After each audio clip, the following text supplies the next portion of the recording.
नमस्कार, यो एभिन्यूज खबरको सङ्केत हो। तपाईँ अहिले एभिन्यूज एट 2 मा हुनुहुन्छ। म सुभाष नेपाल। प्रारम्भमा मूल खबर। नेकपाको दाहाल नेपाल समूहले आज देशैभर शक्ति प्रदर्शन गर्दै काठमाडौँको भिरकोटी मण्डपमा शीर्ष नेताले सम्बोधन गर्ने।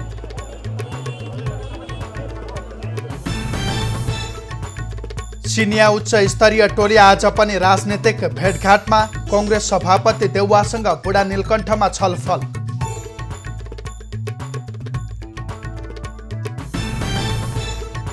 राष्ट्रिय सभा अधिवेशन तयारी पूरा भएको संसद सचिवालयद्वारा जानकारी। प्रतिनिधि सभा विघटनको विषय उठाउन नपाइने। निर्णय नगर्दासम्म त्यस्तो स्थिति केही पनि हुँदैन। सुझावको आवरणमा विदेशी हस्तक्षेप स्वीकार्य नहुने राप्रपा अध्यक्ष थापाको भनाई। आन्तरिक मामिलामा विदेशी दबाव बढेको गुनासो।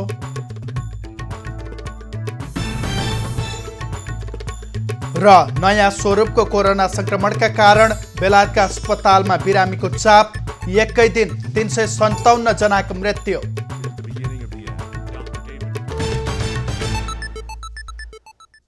अब खबरको सिलसिला प्रारम्भ गरौँ। देशैभर प्रदर्शन सम्बन्धी प्रसङ्गबाट।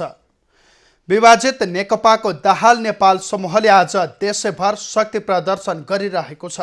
काठमाडौँ उपत्यका सहित सबै जिल्लामा दाहाल नेपाल समूहले आज विरोध जुलुस तथा सभाको आयोजना गरेको छ। प्रतिनिधि सभा पुनर्स्थापनाका लागि दबाब दिने र प्रधानमन्त्रीले असंवैधानिक रूपमा संसद भङ्ग गरेको विषयमा जनतालाई सचेत गराउन दाहाल नेपाल समूहले आन्दोलन थालेको हो। काठमाडौँमा विभिन्न 11 ठाउँबाट जुलुस र त्यसपछि भिरकोटी मण्डपमा सभाको आयोजना गरिएको छ। टेकु, लैनचौर, नक्साल, घण्टाघर, रत्न पार्क र बागबजार क्षेत्रबाट जुलुस निस्कने कार्यक्रम रहेको बताइएको छ। भिरकोटी मण्डपको सभालाई अध्यक्ष पुष्पकमल दाहाल, अर्का अध्यक्ष माधव नेपाल, वरिष्ठ नेता झलनाथ खनाल लगायतले सम्बोधन गर्ने कार्यक्रम छ। प्रदर्शनी मार्गको पेच सडकमा मञ्च बनाइएकाले पद्मोदय मोडबाट गाडी डाइभर्सन गरिएको छ। प्रतिनिधि सभा विघटन विरुद्ध आन्दोलन गर्न दाहाल नेपाल समूहले 2501 सदस्यीय सङ्घर्ष समिति समेत गठन गरिसकेको छ। 4 दिने नेपाल भ्रमणमा रहेको चिनिया प्रतिनिधि मण्डलले आज कांग्रेस सभापति शेरबहादुर देउवासँग छलफल गरेको छ। देउवा निवास बुढा नीलकण्ठ पुगेर चिनिया कम्युनिस्ट पार्टीको अन्तर्राष्ट्रिय विभागका उपमन्त्री गुओ एझाउ नेतृत्वको टोलीले छलफल गरेको हो। भेटमा नेपालको समसामयिक राजनीतिक घटनाक्रम, सत्तारूढ नेकपामा देखिएको विवाद र द्विपक्षीय हितमा केन्द्रित भएर कुराकानी भएको बताइएको छ। चिनिया प्रतिनिधिमण्डल 4 दिने भ्रमणका क्रममा आइतबार नेपाल आएको हो। सोही दिन टोलीले राष्ट्रपति विद्यादेवी भण्डारी र प्रधानमन्त्री केपी ओलीसँग छलफल गरिसकेको छ। सोमबार टोलीले नेकपाको दाहाल नेपाल समूहका नेताहरू पुष्पकमल दाहाल, माधव नेपाल र झलनाथ खनालसँग छलफल गरेको थियो। हिजै टोलीले पूर्व प्रधानमन्त्री डाक्टर बाबुराम भट्टराई तथा सभामुख अग्नि सापकोटासँग पनि छलफल गरेको थियो। नेकपा विभाजनमा गएपछि राष्ट्रपति सी जिनपिङको सन्देश लिएर सो टोली नेपाल आएको बुझिएको छ। भेटमा चिनिया टोलीले नेपालको राजनीतिक स्थिरताबारे चिन्ता जाहेर गरेको बताइएको छ। साथै टोलीले सत्तारूढ नेकपामा फुट नआइदिए हुन्थ्यो भन्ने चिन्ता समेत व्यक्त गरेको बताइएको छ। राष्ट्रपति विद्यादेवी भण्डारी र प्रधानमन्त्री केपी ओली बीच सोमबार साँझ भेटवार्ता भएको छ।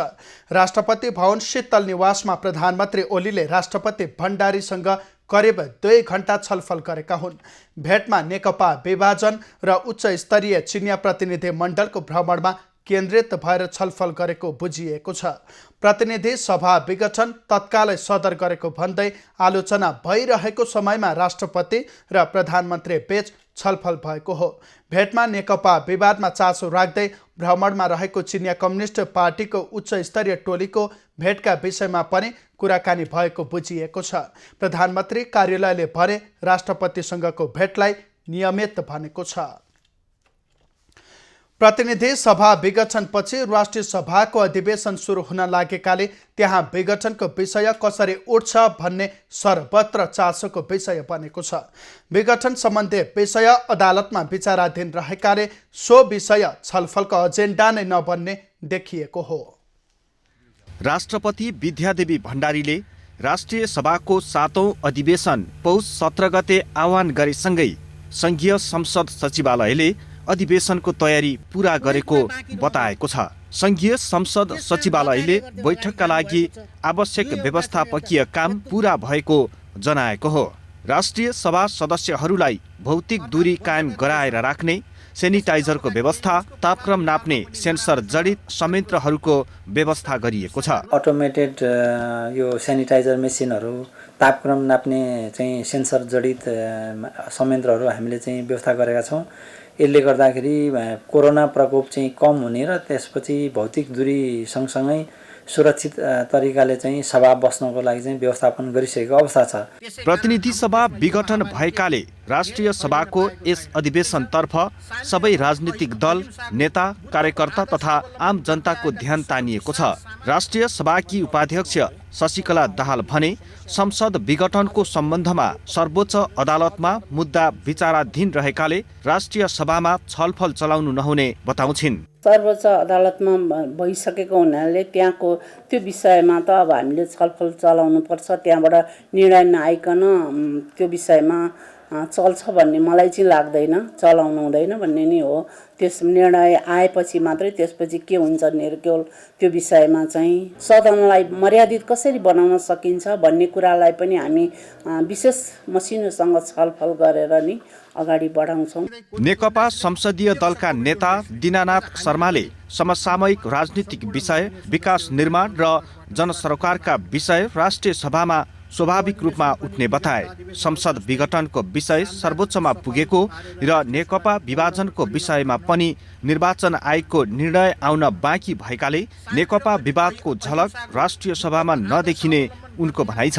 स्वाभाविक रूपले जसरी पार्टीमा चाहिँ अब एउटा विभाजन बनेको छ, यद्यपि अब यो चाहिँ कुन दल के कस्तो, यसको चाहिँ हैसियत के हुने, स्ट्याटस के हुने भन्ने कुराहरू निर्वाचन आयोगले निर्णय नगर्दासम्म र सर्वोच्च अदालतले निर्णय नगर्दासम्म त्यस्तो किसिमको स्थिति केही पनि हुँदैन। राष्ट्रिय सभा अधिवेशनको मुख्य विषयवस्तु अधिवेशन आह्वान सम्बन्धी राष्ट्रपतिको पत्र, सरकारले जारी गरेका 7वटा अध्यादेशहरू, यौन हिंसा विरुद्धका केही ऐनलाई संशोधन गर्न बनेको अध्यादेश, फौजदारी कसुर तथा फौजदारी कार्यविधि सम्बन्धी केही ऐन संशोधन गर्न बनेको अध्यादेश, तेजाब तथा अन्य घातक रासायनिक पदार्थको नियमनका विषयमा व्यवस्था गर्न बनेको अध्यादेश लगायत छन्। राष्ट्रिय प्रजातन्त्र पार्टीका अध्यक्ष कमल थापाले सुझावको आवरणमा विदेशी हस्तक्षेप स्वीकार्य नहुने बताएका छन्।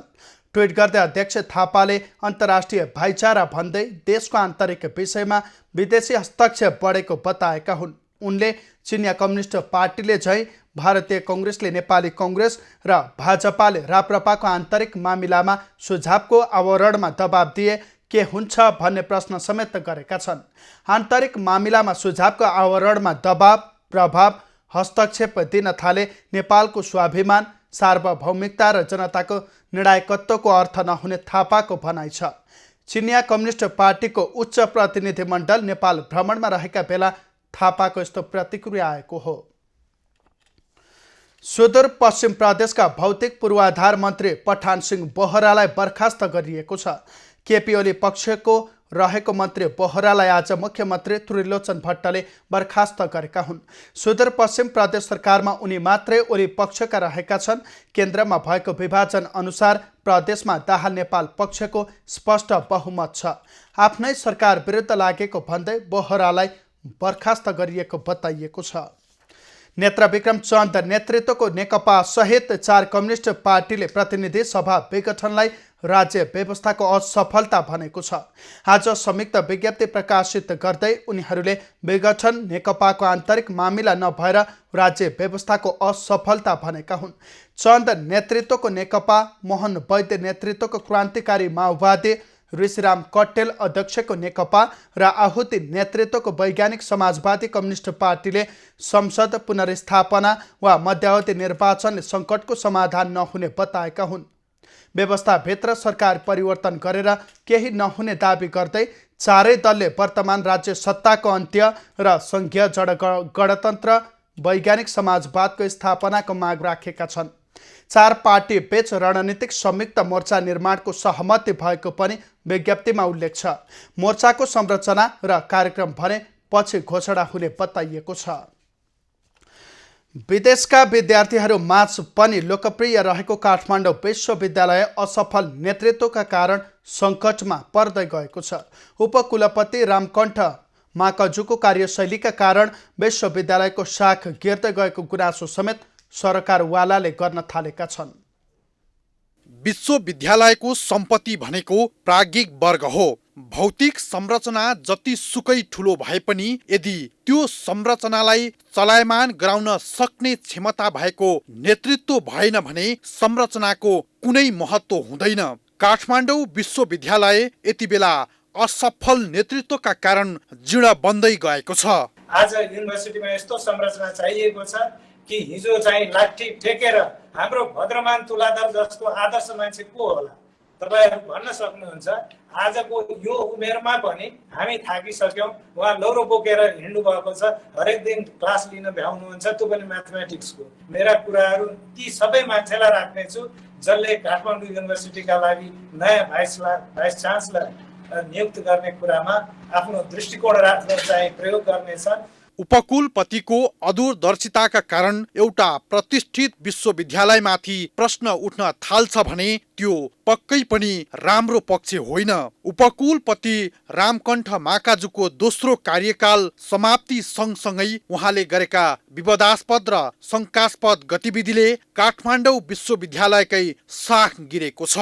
हाम्रो पुराना जो सुरुमा निकै मेहनत काम गरेका फ्याकल्टी एउटा एकाडेमिक सिनहरू छन्, उहाँहरूमा त्यो भावना मैले पाइनँ। हेर्नुहोस्, अब त्यो किन भयो त भन्ने कुरो अति महत्त्वपूर्ण छ र जुन हिसाबबाट एकाडेमिक नेचरबाट जानुपर्ने त्यो academic nature, academic value, academic system अझसम्म पनि वास्तवमा इस्टाब्लिस भइसकेको मैले पाइनँ। आर्थिक हैसियत नै नभएको ब्रिजिन फाउन्डेसनले अरबौं अनुदान दिँदैछ भन्ने भ्रामक समाचार बनाएर प्रधानमन्त्री समेतलाई गुमराहमा पारिएको छ। उपकुलपतिले जालसाजीपूर्ण काम गरेका छन्। उनको उद्देश्य विश्वविद्यालयको स्तर उन्नति होइन, अरबौं अनुदान दिने दाताको पालनपोषण विश्वविद्यालयको ढुकुटीबाट किन गरिएको छ, खोजको विषय बनेको छ। संकाय विस्तारको नाममा 5 खाल नगरपालिकासँग 500 रोपनी जमिन खरिद गरिएको भन्ने अपुष्ट समाचार नेतृत्वको अर्को बदमाशी हो। विश्वविद्यालय विस्तारको प्रस्तावलाई 5 खाल नगरपालिकाले सहमति जनाएको मात्रै हो। विश्वविद्यालयले भने आफ्नै स्वामित्वमा जमिन आइसकेको भन्दै झुटो विवरण सहितको पत्रचार गरेबाट पनि विश्वविद्यालयको वर्तमान नेतृत्व व्यक्ति स्वार्थमा लागेको प्रश्न हुन्छ। प्राध्यापकलाई म्यानिपुलेट गर्ने होइन। अहिले त केही प्राध्यापकलाई म्यानिपुलेट गरेर अनि लिडरसिपले चाहिँ किचन क्याबिनेट बनाएर अनि त्यसपछि चाहिँ अरूमा चाहिँ रुल गर्ने जुन प्रकारको प्रथा काठमाडौँ विश्वविद्यालयमा आयो गएको 8-10 वर्षभित्रमा, द्याट इज भेरी रङ है। मैले कसैलाई म व्यक्तिगत रूपमा भन्न चाहन्न, तर लिडरसिप क्राइसिस त्यसरी सुरु भएको हो। अभिभावक भएपछि त्यसले इक्विटी प्रिन्सिपल्समा जानु पर्यो, इक्वालिटी प्रिन्सिपल्समा जानु पर्यो, सबैलाई जस्टिस गर्न सक्नु पर्यो। काठमाडौँ विश्वविद्यालयको विधान छ, नीति छ, नियम छ, ऐन छ, त्यसलाई चाहिँ ब्रिच गरेर बाहिर जान उसले पाउँदैन।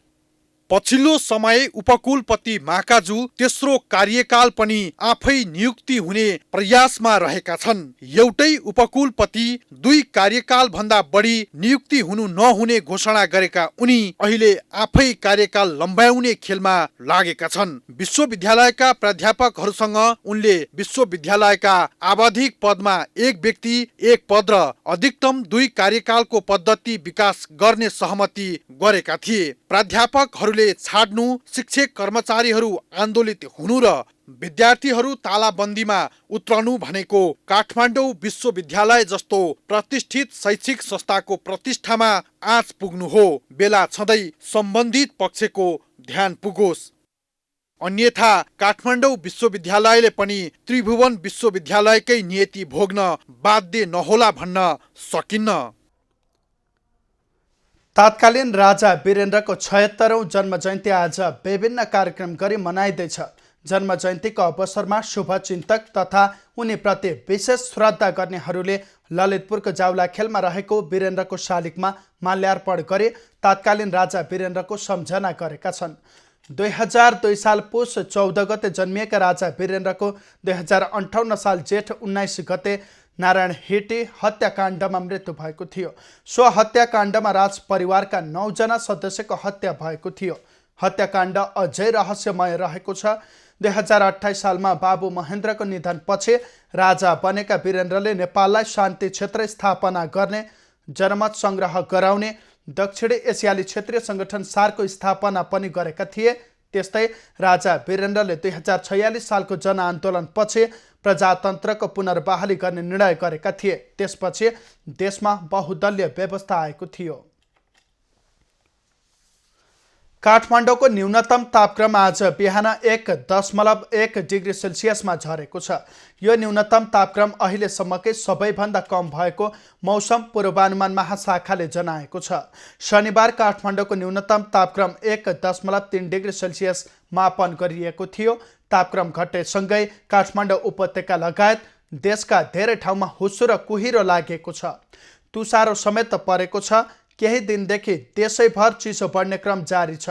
तापक्रम चिसो रहिरहने तथा तराई र पहाडी भूभागका केही स्थानमा बिहानी पख हुस्सो र कुहिरोको कारणले वायुको पारदर्शितामा कमी हुन गई सडक तथा हवाई यातायात प्रभावित हुन सक्ने मौसम पूर्वानुमान महाशाखाले जनाएको छ। उखु किसानहरूले 21 दिनभित्रमा उद्योगीहरूबाट सबै भुक्तानी नपाए फेरि आन्दोलन गर्ने बताएका छन्। सरकार र किसानहरू बीच सोमबार साँझ 21 दिनभित्रमा उद्योगीबाट सबै रकम भुक्तानी दिलाउदिने सम्झौता भएको थियो। सरकारले 21 दिनभित्रमा भुक्तानी नदिने उद्योगीलाई कारबाही गर्ने प्रतिबद्धता जनाएपछि विश्वास गरी सम्झौता गरेको उखु किसानहरूले बताएका छन्। किसानहरूले 90 करोड रुपैयाँ लिनुपर्ने बताए पनि उद्योगीहरूले 65 करोड रुपैयाँ मात्रै भुक्तानी दिन बाँकी रहेको बताएपछि त्यसको छानबिनका लागि समिति समेत गठन गर्ने सम्झौता भएको छ।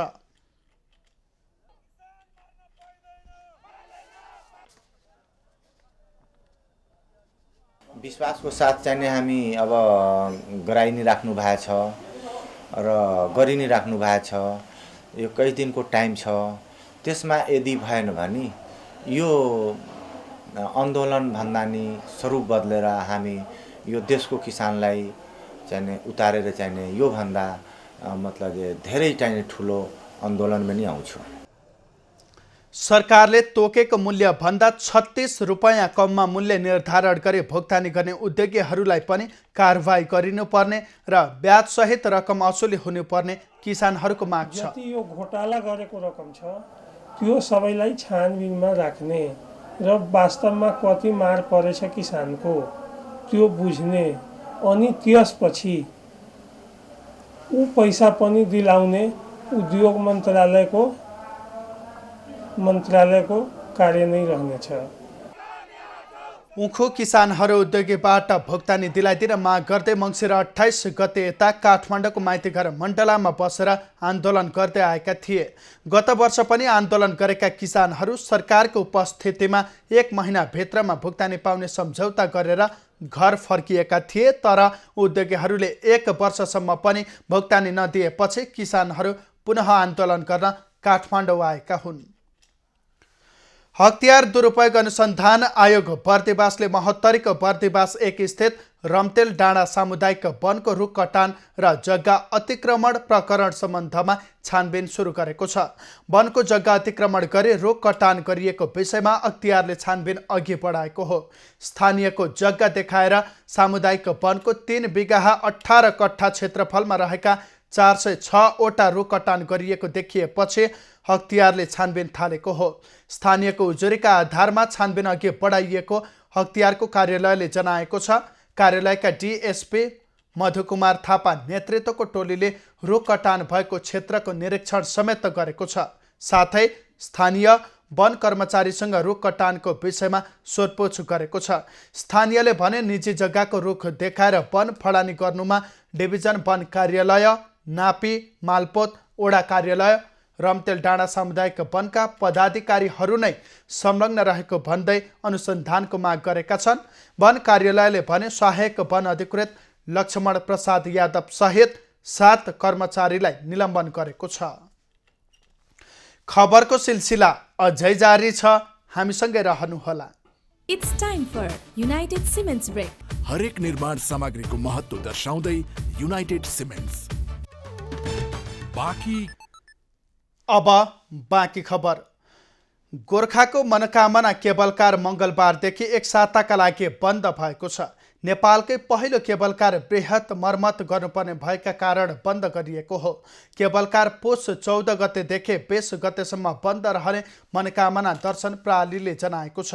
प्रबन्ध निर्देशक उज्जवल शेरचनले केबल कार सञ्चालनमा आएदेखि मर्मतका लागि भनेर पहिलो पटक लामो समय बन्द गरिएको जानकारी दिएका छन्। यसभन्दा अगाडि पनि नियमित मर्मतका लागि 3 देखि 4 दिन बन्द गरी मर्मत गरिँदै आइएको थियो। केबल कार पुस 21 गतेदेखि नियमित सञ्चालनमा आउने बताइएको छ। कोरोना संक्रमणका कारण बन्द केबल कार मङ्सिर 28 गतेबाट मात्रै सञ्चालनमा आएको थियो। त्यसपछि 20,000 यात्रुले केबल कारको सेवा लिएका छन्। ताप्लेजुङ स्थित पाथिभरा मन्दिर क्षेत्रको जङ्गलमा 5 दिनदेखि लागेको डढेलो अझै नियन्त्रणमा आउन सकेको छैन। बिहिबारदेखि सल्केको डढेलो पाथिभरा मन्दिर परिसरमा नै पुगेपछि आगो नियन्त्रण गर्न हेलिकप्टरको प्रयोग गरिएको छ। हेलिकप्टरले जोरपोखरीबाट पानी लगेर मन्दिर परिसरमा लागेको आगो भने निभाएको छ। हेलिकप्टरले 5 पटक पानी खन्याएपछि आगलागीबाट मन्दिर सहित त्यहाँका संरचना बचेका छन्। मन्दिर आगलागीको जोखिममा नरहे पनि जङ्गलमा लागेको आगो अझै पूर्ण रूपमा नियन्त्रणमा आउन सकेको छैन।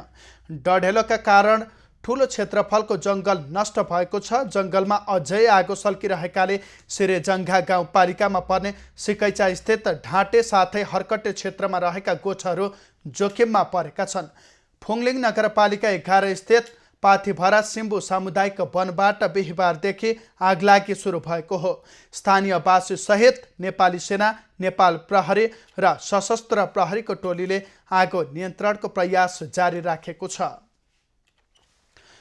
कञ्चनपुर जिल्लाका विभिन्न क्षेत्रमा रहेका अपाङ्गता भएका बालबालिका तथा अपाङ्गता भएका अभिभावकहरूका बालबालिकालाई नेपाल अपाङ्ग महिला सङ्घ कञ्चनपुरले शैक्षिक सामग्री तथा पोसाक सहितका सामग्री वितरण गरेको छ। जिल्लाभरका 20 जना बालबालिकाहरूलाई छनौट गरी सहयोग गर्ने सङ्घको योजना रहेको छ।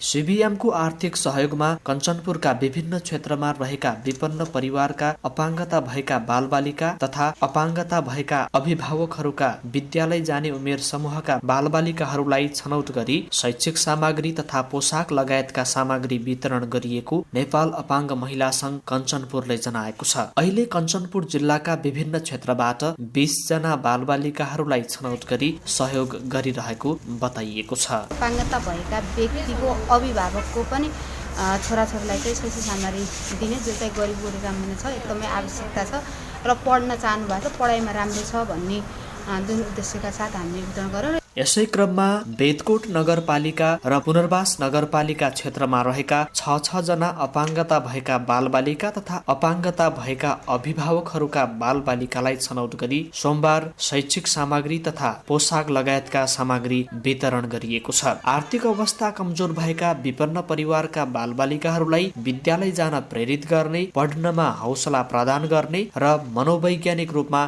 सकारात्मक सोचाइ स्थापित गर्न मद्दत पुग्ने विश्वास गरिएको छ। आज बेदकोट नगरपालिकामा अपाङ्गता भएका बालबालिका र अपाङ्गता भएका व्यक्तिका घर परिवारका बालबालिकाहरूलाई शैक्षिक सामग्री र विद्यार्थीहरूको पोसाक सहितका केही अत्यावश्यक चिजहरू जुन एउटा नेपाल अपाङ्ग महिला सङ्घ कञ्चनपुरले हस्तान्तरण गर्ने कार्यक्रम राखेको छ।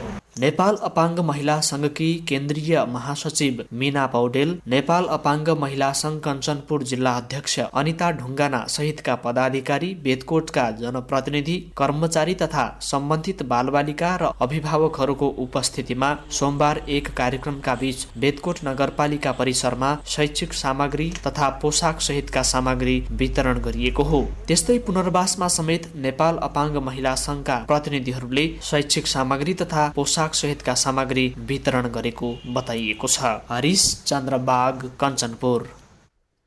कोरोना भाइरस संक्रमणबाट सबै क्षेत्र प्रभावित भएकाले यसलाई सामना गर्दै काम अघि बढाउनु पर्ने धारणा बुटोलमा आयोजित एक कार्यक्रममा वक्ताले राखेका छन्।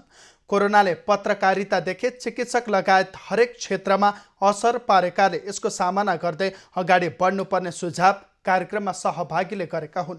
कार्यक्रममा वरिष्ठ पत्रकार राजेन्द्र दाहालले संक्रमणले शारीरिक भन्दा मानसिक असर बढी पारेको बताएका छन्। संक्रमणको अवस्थामा मिडियाको भूमिका झनै महत्त्वपूर्ण हुने भएकाले स्वास्थ्य सुरक्षाका मापदण्ड अपनाउँदै काममा खटिनुपर्ने उनको भनाइ छ। लुम्बिनी प्रादेशिक अस्पताल बुटोलका मेसो डाक्टर राजेन्द्र खनालले संक्रमणको समयमा मिडियाले अपेक्षित काम गर्न नसकेको बताएका छन्। कोरोना भाइरस विरुद्धको खोप तयार भए पनि सावधानी जरुरी रहेको मेसो खनालको भनाइ छ।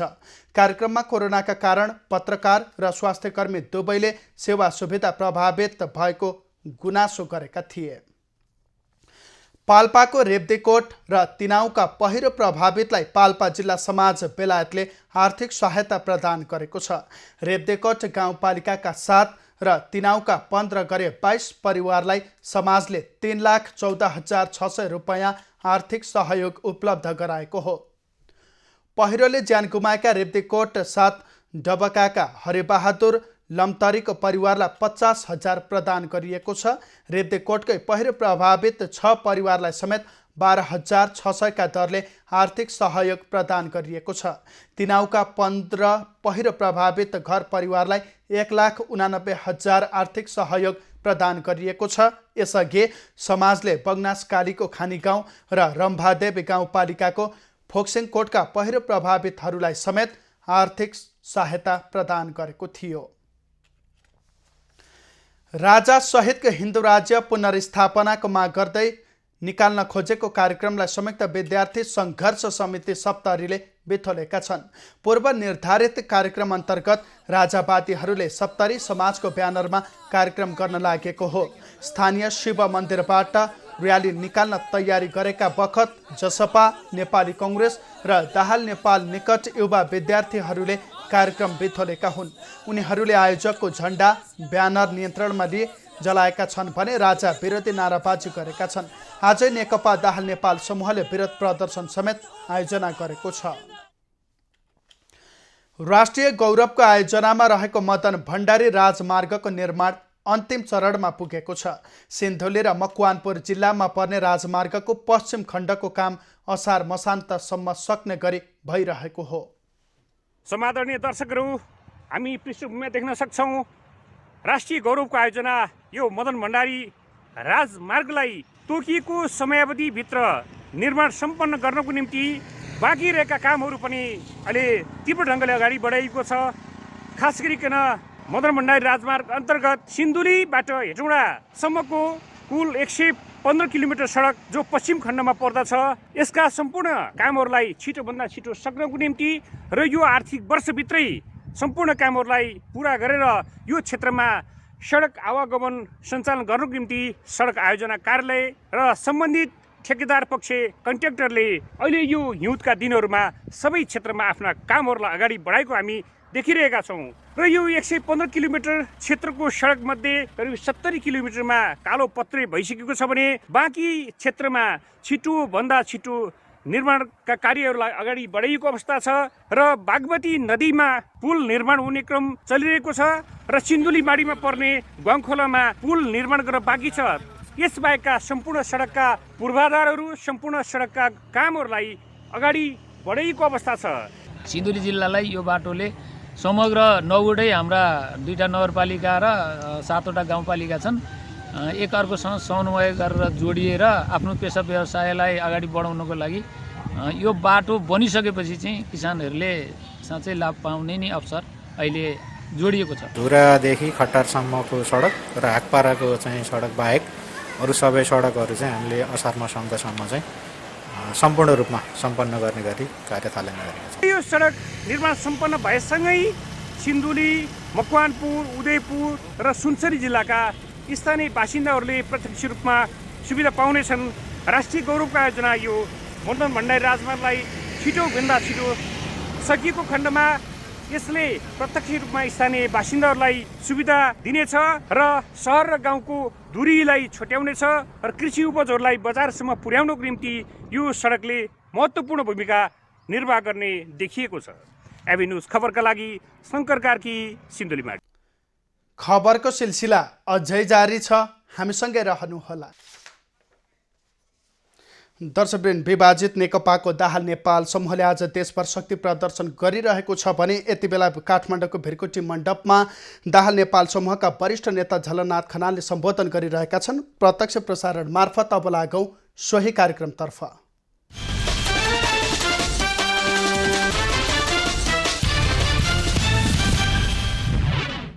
अध्यक्षता गरिरहनुभएका अध्यक्ष कमरेड हाम्रो गौरवशाली पार्टी नेपाल कम्युनिस्ट पार्टी नेकपाका अध्यक्ष द्वय कमरेडहरू, पार्टीका सम्पूर्ण आदरणीय नेता कमरेडहरू र यो प्राङ्गणमा उपस्थित हुनुभएका सम्पूर्ण प्रिय कमरेडहरू, आदरणीय जनसमुदायहरू, पत्रकार साथीहरू, सुरक्षाकर्मी साथीहरू र यो सभालाई सुनिरहनुभएका देशभरिका र विश्वका पनि आदरणीय दाजुभाइ दिदीबहिनीहरू, आज हामीहरू फेरि एकपटक यो उपत्यकाको सडकमा उपस्थित भएका छौँ।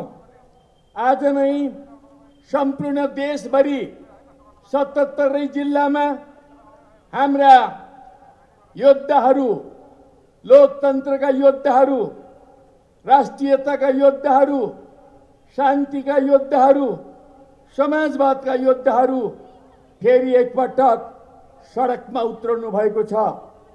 हामीलाई हरेक पटक सडकमा आउने रहर होइन, तर आज केपी ओली जस्ता तानाशाहले जुन प्रकारले नेपाली जनताको हक र अधिकारलाई खोज्ने काम गरेका छन्, संविधानमाथि बलात्कार गर्ने काम गरेका छन्, लोकतन्त्रमाथि प्रहार गरेका छन्, त्यसले गर्दा आज हामी फेरि एकपटक सडकमा आउन बाध्य भएका छौँ।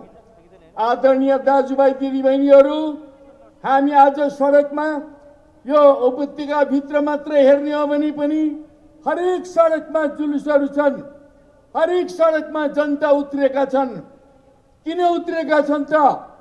उस 5 गते केपी शर्मा ओलीले जुन असंवैधानिक कदम, प्रतिगामी कदम, प्रतिक्रान्तिकारी कदम चालेका छन्, त्यसका विरुद्धमा हामीहरू उत्रेका छौँ। हाम्रो गौरवमय पार्टी नेपाल कम्युनिस्ट पार्टी नेकपा उत्रेको छ। यो पार्टी भनेको 2006 सालमा बनेको पार्टी हो। यो पार्टीले 71 वर्ष पार गरेको छ। यो पार्टीले नै देशमा अहिलेसम्म सञ्चालित भएका अनेकन क्रान्तिहरूलाई नेतृत्व गर्दै आएको छ। 46 सालमा भूमिका खेल्ने यही पार्टी हो। 62-63 शान्तिपूर्ण जनक्रान्तिलाई वाहन गर्ने पार्टी यही पार्टी हो। र हामीले यो देशमा 10 वर्ष लगाएर जुन संविधानको निर्माण गरेका छौँ, त्यो संविधान निर्माण गर्ने कुराहरूमा अगुवाई गर्ने पार्टी पनि यही पार्टी हो। कमरेडहरू, आदरणीय दाजुभाइ दिदीबहिनीहरू, हामीले विगतको चुनावमा हामीले जुन 2/3 बहुमत ल्याएका छौँ, यो 2/3 बहुमत ल्याउने पार्टी पनि यही पार्टी हो। कमरेडहरू, त्यो बालुवा टारमा बस्ने गुट एउटा तानाशाही गुट मात्रै हो। पार्टी विरोधी गुट मात्रै हो, जनविरोधी गुट मात्रै हो। त्यसले आज जनताले दिएको जनादेशमाथि घात गरेको छ। विगत 3 वर्ष अगाडिको निर्वाचनमा हामीले जुन प्रकारको विजय प्राप्त गरेका थियौं, त्यो विजय नेकपाको विजय हो, त्यो केपी ओलीको विजय थिएन। त्यो भोट तपाईहरुले केपी ओलीलाई दिएको होइन, हाम्रो गौरवमय पार्टीले अगाडि सारेका नीतिहरूलाई दिएको भोट हो, कार्यक्रमहरूलाई दिएको भोट हो, त्याग र तपस्यालाई दिएको भोट हो, हाम्रा उद्देश्यहरूलाई दिएको भोट हो। हामी समाजवादको दिशातर्फ अगाडि बढ्छौं भन्ने हाम्रो जुन प्रतिबद्धता थियो, त्यो प्रतिबद्धतालाई दिएको भोट हो। तर त्यसको दुरुपयोग गरेर जुन प्रकारले संविधानमाथि लोकतन्त्रमाथि हमला गरेको छ, अब नेपाली जनताले यो कुरालाई सहन गर्न सक्दैनन्। आजबाट संघर्षको दुन्दुभी बजेको छ। अब उपत्यकाको आकाश आज थर्कमान भएको छ। गगनभेदी नाराहरूले फेरि एकपटक उपत्यका गर्जमान भएको छ। सिंगो देशमा नयाँ नाराहरू सुरुवात भएका छन्। प्रतिगमनका विरुद्ध नाराहरू सुरु भएका छन्। कमेडरहरू, आदरणीय दाजुभाइ दिदीबहिनीहरू, अहिले प्रश्न उठेको छ आधिकारिक पार्टी कुन हो भनेर। आदरणीय दाजुभाइ दिदीबहिनीहरू, यो विराट सभामा उपस्थित आम जनताको प्रतिनिधि, आम जनताको अग्रदूत नेपाल कम्युनिस्ट पार्टी नेकपा नै यो देशको आधिकारिक पार्टी हो र यो पार्टीले नै हाम्रो पार्टीको नाम मात्र होइन, हामीले जुन सूर्य चिन्हलाई अगाडि लिएर आएका छौं, यही पार्टीको चिन्ह सूर्य चिन्ह हो र यो पार्टी अब देशव्यापी रूपमा नयाँ ढङ्गले लोकतन्त्रलाई पुनर्स्थापना गर्नुको लागि, संसदलाई पुनर्स्थापना गर्नुको लागि अगाडि बढ्छ। कमरेडहरू, हामीले यो देशलाई अग्रगतितर्फ लानुको लागि 71 वर्षका अनुभवहरू जम्मा गरेर हाम्रो पार्टीलाई नयाँ ढङ्गले 2/3 बहुमतको स्थानमा पुर्याएर हामीले केपी ओलीमाथि अपार विश्वास गरेर हामीले उहाँलाई प्रधानमन्त्री बनायौं। हामीले केपी ओलीको बारेमा अलिअलि आशंका थियो। उहाँ त 14 वर्ष जेल बसेर आएको मान्छे हो। उहाँले झापाकालमा पनि त्यति राम्रो भूमिका खेलेको होइन। तर 14 वर्ष विदेशमा बसेर आएको मान्छे पाकेकै होला। उहाँमा एउटा परिष्कृत सोचहरू होलान् आदि भनेर पार्टीको एउटा नेताको रूपमा हामीले खडा गर्यौं। पछि गएर पूर्व नेकपा एमालेको अध्यक्ष पनि बन्नुभयो। 3 वर्ष अगाडि पार्टी एकीकरण गरेपछि उहाँलाई 2टा अध्यक्ष मध्ये एउटा अध्यक्ष पनि बनाइयो, प्रधानमन्त्री पनि बनाइयो। सारा जनताको विश्वास र पार्टीको विश्वासले बनाइएको थियो। साँच्चै नै अब उहाँले यो पार्टीका कार्यदिशा अनुरूप, नीति अनुरूप, कार्यक्रम अनुरूप मुलुकलाई समाजवादको उचाइतर्फ अगाडि बढाउने कुराहरूमा पार्टीका नीति र निर्णयहरू मानेर चल्नु होला हामीले अपेक्षा गरेका थियौं। तर बालुवाटारमा पुगेको दिनदेखि उहाँले पार्टीलाई बिर्सनु भयो। कमरेडहरू, यो पार्टीलाई त भर्याङ मात्रै बनाइदिनु भयो उहाँले, पार्टीलाई भर्याङ।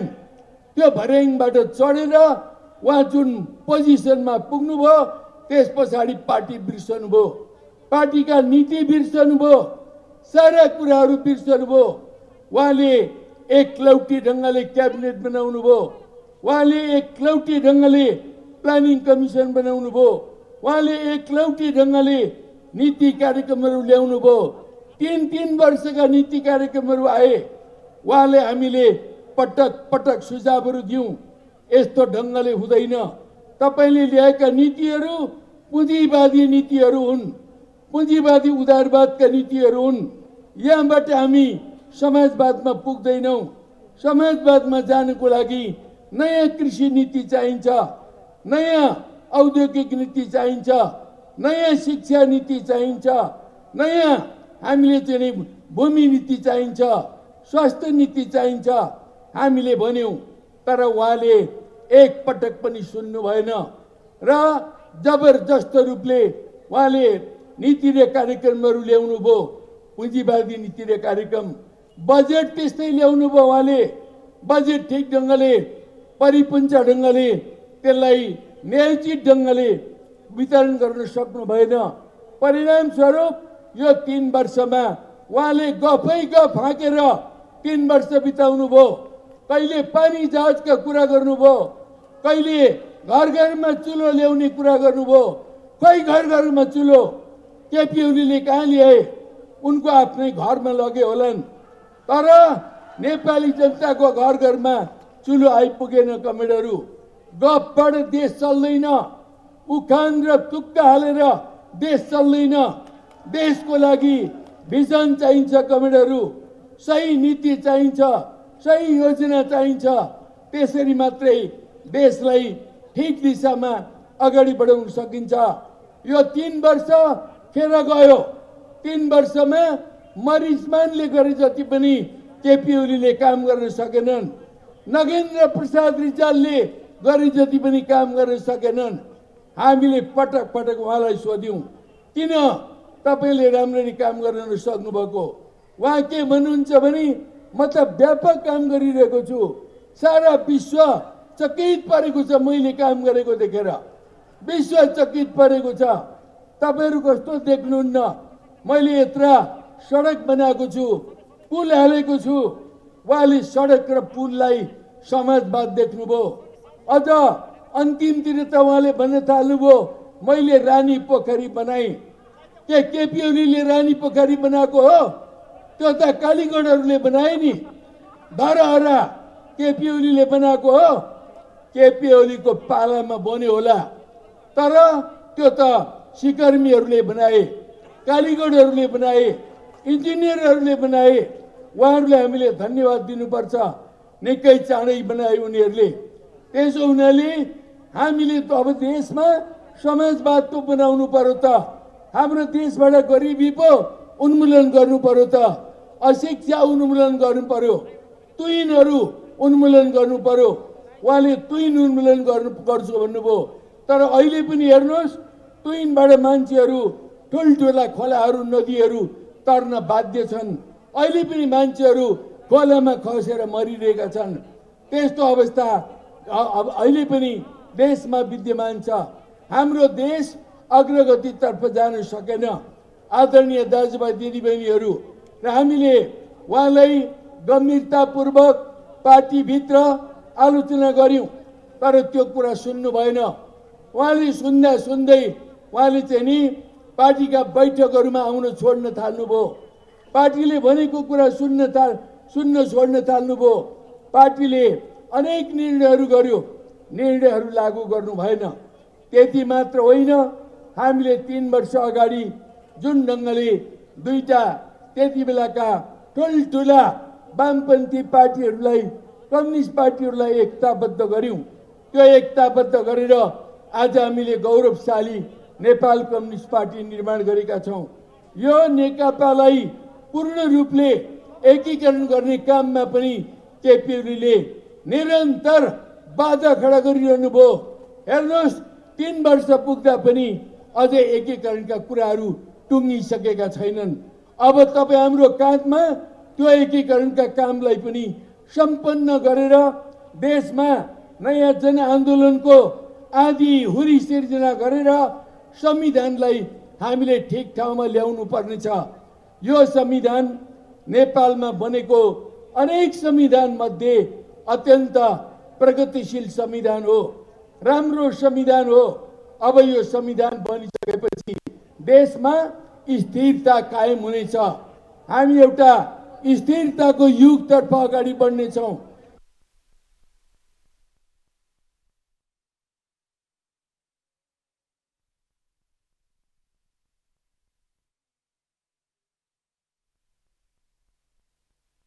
हामीले धेरै थियौँ।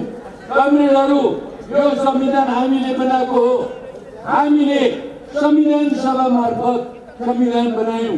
यो संविधान बनाउँदा कुनै पनि प्रधानमन्त्रीले सनदको आधारमा संसद विघटन गर्न नपाउन् भनेर हामीले संसद विघटन गर्न पाउने प्रधानमन्त्रीका कतिपय विशेषाधिकारहरू विभिन्न देशहरूमा छन्, तर हामीले त्यो विशेषाधिकार राख्नु हुँदैन। हाम्रो संविधानमा त्यस्तो कुरा हुनु हुँदैन भनेर हामीले राखेनौँ। 2-3 घण्टा बहस गरेको म सम्झन्छु। कमरेडहरू संविधान बनाउँदाखेरि त्यति बेला ती केपी ओली पनि त्यही थिए, उनले पनि त्यो बहसमा भाग लिएका थिए। तर आज आफैले बनाएको संविधानमाथि विश्वासघातहरू पुगेका छन्, घातहरू पुगेका छन् र संविधानमाथि जबरजस्त बलात्कार गरेर संविधानको पाल पार्ने काम गरेका छन्। अब केपी ओलीले पाल पारेको ठाउँलाई केही कुरालाई स्वीकार गरेर जाने हो भने हाम्रो देशमा अस्थिरताको श्रृङ्खला सिर्जना हुनेछ, देश अस्थिरतातर्फ जानेछ। त्यसो हुनाले यो अस्थिरताका पालहरूलाई हामीले टाल्नुपर्ने आवश्यकता छ, बन्द गर्नुपर्ने आवश्यकता छ। यसको लागि हामीले संसदको पनि स्थापना अनिवार्य कर्तव्य छ। यसैले अघि हाम्रा उद्घोषक कमेटीले पनि भन्नुभएको छ, हाम्रो प्रवक्ता कमेटीले भन्नुभएको छ, तपाईँहरूलाई हामी यो आन्दोलन जो सुरुवात गरेका छौँ, जबसम्म संसदको पुनर्स्थापना हुँदैन, जबसम्म हाम्रो संविधान ठिक ठाउँमा आउँदैन, त्यस बेलासम्म अब नेपाली जनता अगाडि बढे, नेपाली जनता उठे,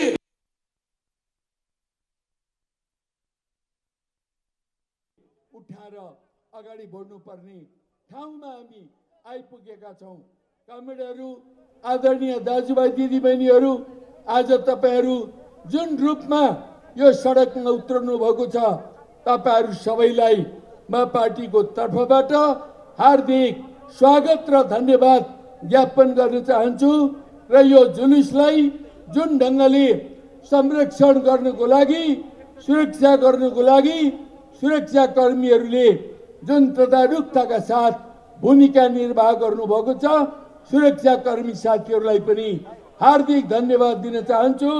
र पत्रकार साथीहरू, तपाईँहरू आफ्ना औजारहरू लिएर, सामग्रीहरू लिएर जसरी तयार भएर बस्नुभएको छ, वास्तवमा लोकतान्त्रिक आन्दोलनको, संविधान पुनर्स्थापनाको, संसद पुनर्स्थापनाको यो आन्दोलनको प्रवाहलाई अझै वेगका साथ अगाडि बढाउनुको लागि भूमिका निर्वाह गर्नुहोस् भनेर म हार्दिक तपाईँहरूलाई धन्यवाद दिन चाहन्छु।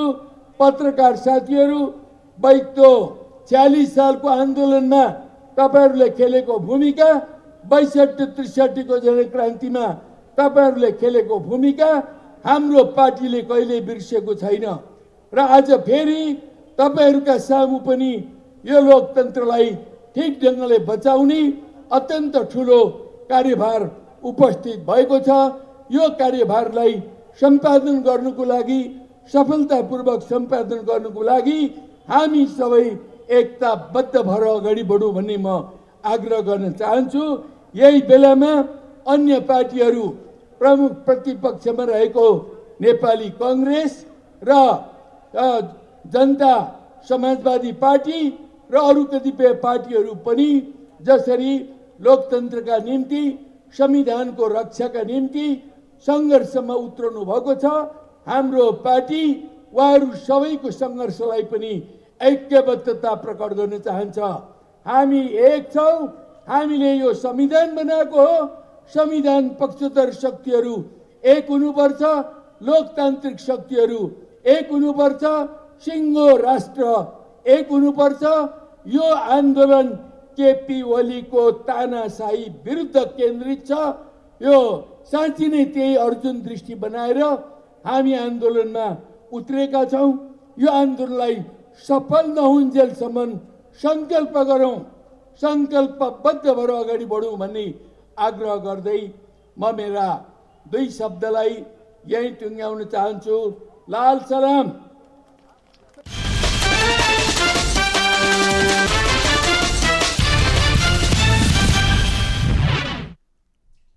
पुस 5 गते प्रधानमन्त्री केपी ओलीले प्रतिनिधि सभा विघटन गरेपछि त्यसको विरोध चौतर्फी हुँदै आइरहेको छ। त्यस पश्चात देशमा निरन्तर विरोध प्रदर्शन भइरहेको छ भने आज विभाजित नेकपाको दाहाल नेपाल समूहले देशैभर शक्ति प्रदर्शन गरिरहेको छ र त्यसै क्रममा काठमाडौँको माइतीघर मण्डल काठमाडौँको भिरकुटी मण्डपमा पनि यति बेला शीर्ष नेताहरूले सम्बोधन गरिरहेका छन् र भर्खरै मात्र नेकपाको दाहाल नेपाल समूहका वरिष्ठ नेता झलनाथ खनालले सम्बोधन गरेका थिए। हामी सोही कार्यक्रमको प्रत्यक्ष प्रसारणमा जुटेका थियौँ। अबको पालो एभिन्यूज एट मौसमको।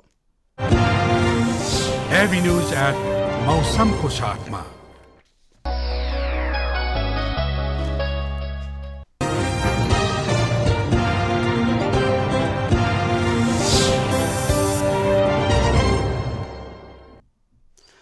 यति बेला प्रदेश 1 पहाडी क्षेत्रमा आंशिक बदली भएको छ भने अन्य स्थानको मौसम सामान्यतया सफा रहेको छ।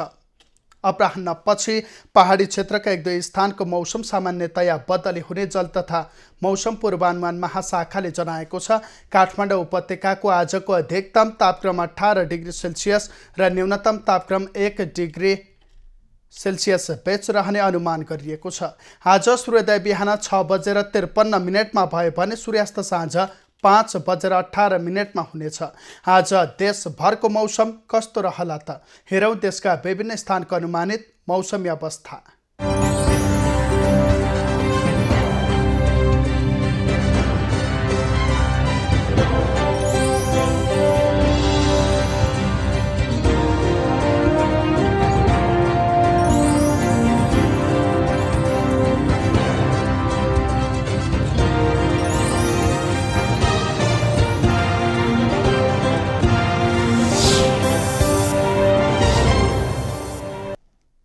अहिलेलाई खबरको क्रम यति नै।